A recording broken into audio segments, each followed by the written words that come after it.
working right. What I'm going to show you now is how to take those pictures into Lightroom and kind of do the basic editing. I only have like 20 minutes on this video, I guess, so I'm going to try to fit it all in.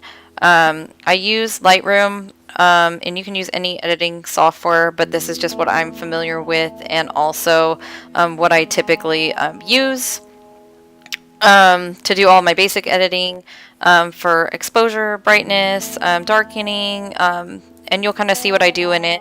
But I do all of my basic editing in Lightroom, and then I take the shots that I need to take into Photoshop and remove blemishes, smooth out wrinkles. If there's a spot on a shirt I need to take out, or a person I need to remove from a photo that wasn't supposed to be in it, or anything like that, I do that all in Photoshop, which is what I learned first. But I learned that Lightroom saved me a ton of time when working with a lot of photos, and being able, you'll kind of see what I can do with it, and know why it saves me a little bit more time. So anyway, what I'm going to do is, I kind of already tried to make this video a bunch of times but didn't save. So right now I'm going into File and at the top, and then Import Photos. The next thing that's going to happen is it's going to bring up like my where to pull my photos from. So this is my C drive. I'm going to go down to Desktop, and then I'm going to go to that Girl Scouts file that I showed you guys. And I'm going to go into the editing file. So those are my working files. And they're all selected. They're all the ones I need. If there was anything I didn't like, I could uncheck it so that it didn't take up space. Or, you know, just have to delete it later. But it saves you a lot of time if you have a lot of photos to kind of go through. And it, like, if you can tell from the thumbnail, it's just not even worth editing. You just want to uncheck it and not have to deal with it later. So they're all checked. It shows me at the bottom there's 16 photos and how much memory that's going to be. And then I just click Import. You can make the thumbnails bigger in the import if you slide it. On the bottom here if you needed to view them bigger, but I just leave them small because I don't really look at them in here. I usually go into there's these tabs up on the right. There's Library, Develop, Slideshow, Print, and Web. I do not really use these three. You can look up how to use them if you would like. Adobe has a lot of instructional videos you can use off their website that are free. And so I'm working off of a free trial of Lightroom, which is on adobe.com for, this is Lightroom 3, but you can get a free trial of the newest one for like 7 days or something like that. You do not need to buy this software if you're not a professional. I am, so it was worth it for me, but this is just how I know to kind of teach you guys some basics. When you go up here, go to Library is where it's going to show you what you're working with, or if you need to click through some old files or whatever. But I'm not going to work in here. I'm going to go into the Develop tab, which is where I'm going to do all of my editing. This photo isn't one that we took at the Girl Scout meeting, but it is one that has a person in it, and it will help me show you how the white balance works. I like to pull my white balance from either something white in the photo, or that I know is true white, or I like to pull from people's eyes, or you can also pull from their teeth, which are true gray. We just perceive them as white. So what you can do is go over here to the white balance selector, which is this dropper over here on the right. I should explain what everything is. I've done it like in 5 videos, but they all like didn't save, so I'm afraid. This is the crop section. This shows you your histogram, which shows you kind of like if it's lighter, if it's a darker photo. It kind of gives you some info on what my ISO was 1250. I shot on a 50mm lens. You know, there's the shutter speed 1/250. I don't shoot under that for kids. I don't go any slower than that. This is really the lowest I'll ever shoot with kids. And then my my aperture was 3.2. I was pretty close. So anyway, That's a little zoomed in, but I zoomed in a little bit, which I clicked view and then I clicked zoomed in. And then I clicked this little dropper guy here. He's my favorite part of Lightroom. And you just bring him over and I bring it into the white of the eye, not the iris or not the reflections in the eye, just the white of the eye, which is gray. We're gonna click that and you can see how that made him just a little bit warmer and it looks a little bit more corrected, which if your photo's too warm, then it will make it less warm. So it just kind of depends on the picture. And I went to view and zoom out so we can kind of see the whole thing. This is your crop. So this is how, if I didn't want this sidewalk in here, or if it was tilted at all, I could tilt it, make sure it's straight. I could make sure these lines, that the little line guides that come up, I can kind of shake this left and right at the very bottom and kind of line those up a little bit more. And then what I can do is hold shift down. I like to keep my aspect at original.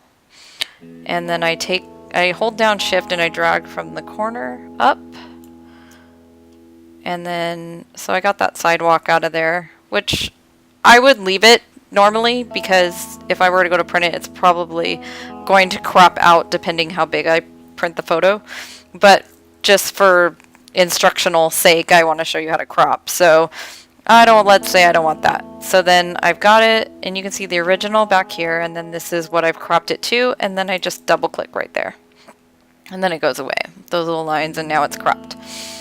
So then what I can do here is I can change the white balance to one of their custom settings. They have daylight, they have like pre-settings in here, so you can change it to daylight, cloudy, shade. These are settings that we talked about at a previous meeting. So anyway, you can change those if you would like. I'm going to leave it because I already did the custom. You can change your photo to black and white here, or go back to color. That's up to you. You can see what that looks like. This is exposure, so this is going to brighten your photo. It's going to brighten everything.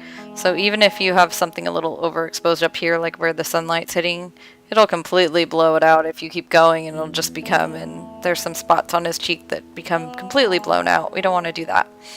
So I'm going to bring it back. We can also darken the photo if it was too bright, but it's not. So we're just going to brighten it up a little bit. I'm going to take it to about where I feel comfortable, to where I feel it looks good and nothing's too blown out. I'm not too worried about this because it's not important to the photo, but we don't want to have something too eye-catching to where it's just distracting.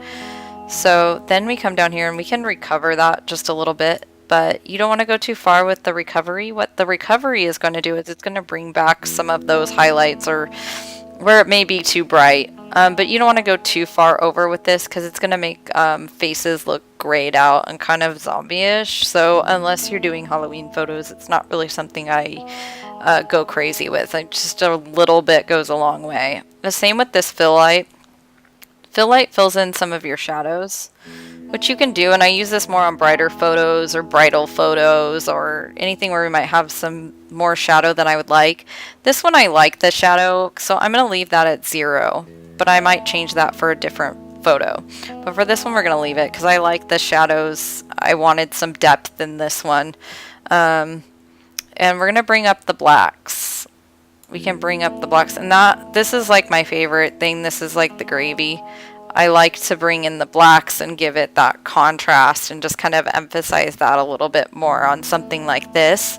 On a flower photo, like one of these down here, I wouldn't use that. But on this particular one, there's a lot of cool army shades going on here, so I want to make it look cool. And I want him to look camouflaged somewhat, but just where his face pops. So I can also change the brightness, which I don't want to do because see how it's blowing out his face. I've kind of already messed with that a little bit with the exposure. You can mess with the contrast. So kind of, you either want to mess with these 4 and then don't mess with these 2, or you only mess with these 2 and then don't really mess with these 4. So they kind of go against each other a little bit. You kind of have to play around with it and then you kind of learn. The clarity, you can bump that up and make it a little sharper if you want to, but it can make people look kind of cartoonish, and I usually don't because it will emphasize any wrinkles in their skin and stuff like that. So you should be trying to get the picture sharp in camera, but if you can't, you can bump the clarity a little bit. The vibrance and the saturation just kind of bumps Like, he kind of looks like Swamp Man if I go crazy and go all the way, but I wouldn't do that anyway.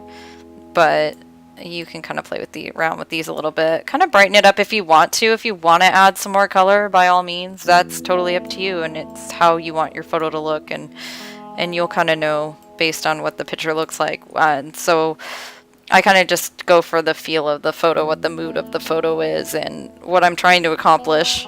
So that's going to be different depending on what it is. This is a tone curve. I do use this a lot, but it can be kind of frustrating and confusing if you're just starting out. So I'm not going to go over it because it's going to take too much time, and this video only gives me 20 minutes, and I'm worried that I'm going to get cut off and the video is not going to record again. This is like the 5th time, so I'm worried I'm like forgetting stuff because I've done it so much. So the hue and saturation, you can change like the look of the green. If it's too yellow for you, you can make it more blue. So you can go in here and make this more blue if you want to. So go toward the blue side. I'm under hue. I'm not under saturation, because if you do that, it's just going to be like adding more than what we already have. And you can change. If your yellow is too yellow, you could go more orange with it, but see how he went pink? Yeah, we're not going to do that. That looks weird. So anyway, I'm not going to do that to the green, but I just wanted to give you an example, and since there's a lot of green in this, I can show you. So this photo, I would personally say it's done, but I'm just going to go over some of the things with you. This is detail. You can sharpen here, which is good if you're doing detail shots of like objects and things like that. And you can sharpen just a little bit, and you can mask out some of the noise, but it can start making things look cartoonish and make them look too sharp, and usually people don't want to look too sharp in their pictures. And you can also get rid of some of this noise if you wanted to. I don't usually do it with people. It will smooth them out just a little bit, but you're also going to lose detail in your photo. So I don't really use this. I usually do all that stuff in Photoshop, because I have a lot more control over where the smoothing goes, because I paint that on. So I have more control over than it just doing it all over the whole photo. So I don't really use these. Sometimes I do if I'm in a rush, but not really for client photos, just for vacation photos or whatever. So you could play around with those if you want. Just kind of keep in mind, this is going to blur your photo more, and this is going to like really emphasize any grain that you have in the photo. So this one I would say is done, but some people like to put a finisher, like a post crop on it, and you can add a little bit of, so if you see what I'm doing here, it goes kind of heavenly here, and then it goes kind of dark and bleh. So you can go kind of too crazy with this. And so you have to be careful. Some people do it on like every photo. So just be careful and know the mood of the photo and what you want it to look like. So I just added like a little bit. I don't want to lose that army, so I only did -22. And then so that's just giving like a little bit of darkness around the edges, but just going to make this middle part pop, because this is going to be a little bit darker, so it's going to keep the focus where I want it, which is right here. And you can change the midpoint, which changes where it goes, so you can kind of play around with that. And the roundness is whether or not it goes round or square. So you can play around with that and kind of do various looks. So now that I've got that preset, now that I've got that edited, and we spent all that time, and then we have all these other photos that I took of him at the same time, but I may have done a burst shot, so I may have gotten different expressions and stuff, so I want to keep them. But I don't want to go through 10 minutes of editing every time that I edit his photos. It's going to be too time consuming. So I'm going to go to right click, and I'm going to go to settings. Actually, I'm not going to right click. I'm going to go up to the top, go to settings, copy settings. I'm going to make sure that one on the bottom is highlighted. I'm going to copy settings. Make sure everything except the crop is checked. I don't want that checked. If that's checked, I'm going to uncheck that. Make sure it's not, because I don't want every photo to be cropped that way. It's going to mess with all the rest of them. So I'm going to copy all those settings, and then I'm going to click on the next photo, which the lighting was the same. I didn't shoot differently with flash or anything like that. So I could crop this one because it's a little wonky. May have just sat funny or angled the camera, but so I clicked on the little crop thing, and then I rotated it a little bit, and then I double clicked, And then I'm going to click settings and click paste settings. And so it's going to paste all that editing that we worked hard doing. We can paste it onto all these ones because they were all taken at the same time. Another thing I can do that I can show you is cool. You can create a copy of the same photo so that if you want to, so I right click this photo and I click create virtual copy. Then if I want to make this one black and white or antique looking, what I can do is there's a faster way if you click black and white up here. But if you want to kind of mess with how black and white it is, you can go to the present section, which is on the little scroll bar, and then go to the saturation, and you can slide that down. So we can kind of give it a fully black and white look, or we can give it like a 1920s, 1940s look here. By just adding it has a little bit of color, but it's kind of gray. So you could do that. Or just, if you want to go up here and click black and white, because you want that photo in black and white.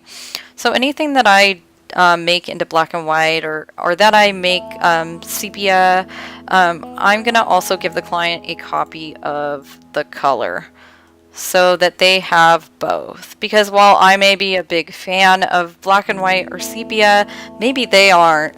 And I don't want to have to go back and edit that photo again. It's much easier to change something into sepia or black and white after the fact and create a copy of it like I just did. Okay, so that's the end of editing people. And I'll try and do another video of editing the still life photos that we did. But I'm just worried that this one's not going to save if I don't end it. So I'm going to do another video as step 3.